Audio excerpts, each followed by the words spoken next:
महाभारत कौन सी युद्ध क्षेत्र नुहे किंबा कौन शास्त्र मध्य नुहे।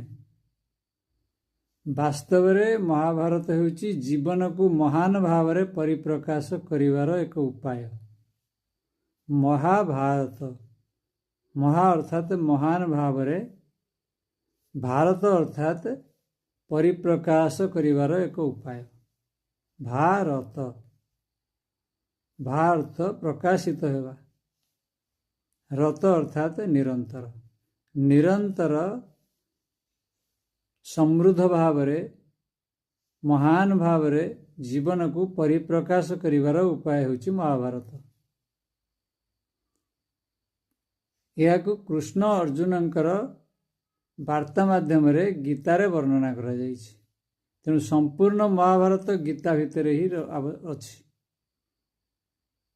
गीता ही संपूर्ण महाभारत हमको बुझे पड़ो।